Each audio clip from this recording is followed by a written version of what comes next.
Welcome to student dictation. Dictation 5 second बाद शुरू होगा।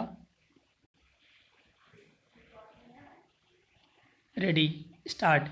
कोरोना के समय भी नकारात्मक कूटनीति के लिए मौका निकाल लेना बेहद अमानवीय और शर्मनाक है।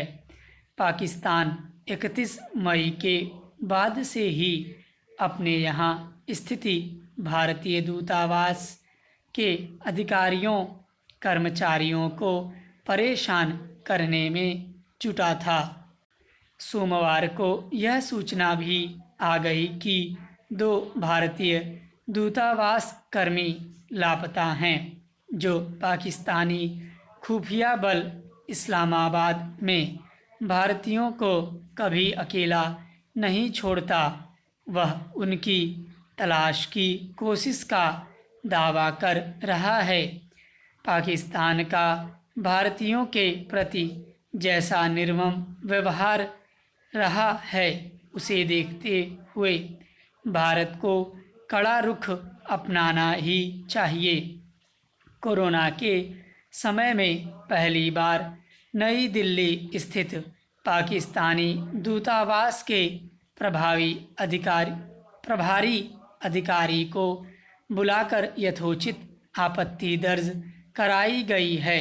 इतिहास में हम देख चुके हैं, पाकिस्तान भारतीयों को पकड़कर उन पर झूठे आरोप मढ़ने की भी साजिश करता रहा है। नई दिल्ली में विदेश मंत्रालय को ही नहीं बल्कि पाकिस्तान स्थित भारतीय दूतावास को भी सचेत रहना होगा। अपने लोगों की सुरक्षा के लिए हर संभावना को टटोलना चाहिए और आगे के लिए सावधान रहना चाहिए।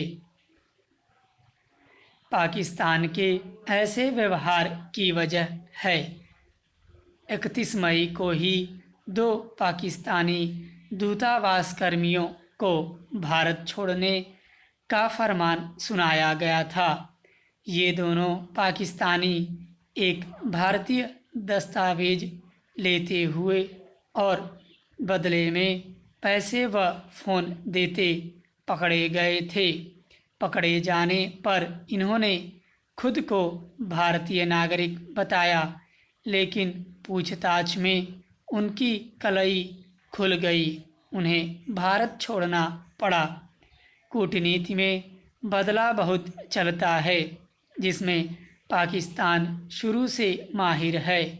दोनों भारतीयों को अगर बदला लेने की मंशा से गायब किया गया है तो इसकी जितनी भी निंदा की जाए कम है। येन केन प्रकारेण बदला लेने की यह प्रवृत्ति कतई सभ्य नहीं है।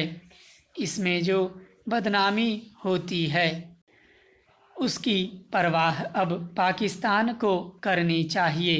कोई भी देश अपने यहाँ किसी दूसरे देश के जासूस को स्वीकार नहीं करेगा, लेकिन किसी सामान्य दूतावास कर्मी को परेशान करना कूटनीतिक धर्म या विधान के किसी पैमाने पर तार्किक या न्यायपूर्ण नहीं है।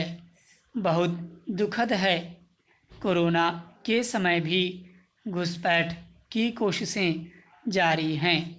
आतंकी हमले जारी हैं। चीन की ओर से जमीन का विस्तार जारी है।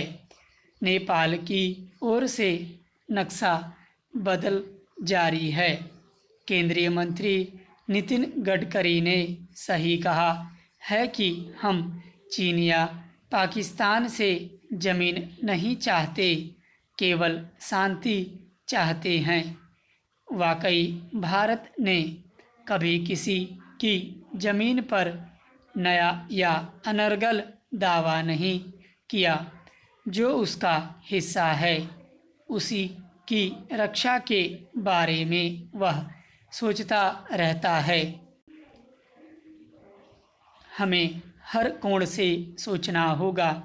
पिछले 1 महीने से देश के खिलाफ कुछ पड़ोसी देशों की जो सक्रियता बढ़ी है, कहीं वह भारतीय कूटनीति में इन दिनों दिखती शिथिलता का परिणाम तो नहीं है। भारत कहीं फिर से अपने शत्रुओं का सॉफ्ट टारगेट तो नहीं बन रहा। भारत को अपनी परंपरागत अच्छाई और संवाद से ही अपनी कूटनीतिक समस्याओं का समाधान करना होगा। जैसे को तैसा की नीति ओछी होती है और उसे भलमन साहत व अच्छाई से ही माकूल जवाब मिलता है। गले मिलना अच्छा है, पर उससे पहले सामने वाले के आस्तीन में देख लेना चाहिए। अफसोस, दक्षिण एशिया में ऐसे पड़ोसी, ऐसे नेता हैं जो महामारी के दुखद समय में भी घात लगा सकते हैं। इसलिए सावधान रहिए। स्टॉप।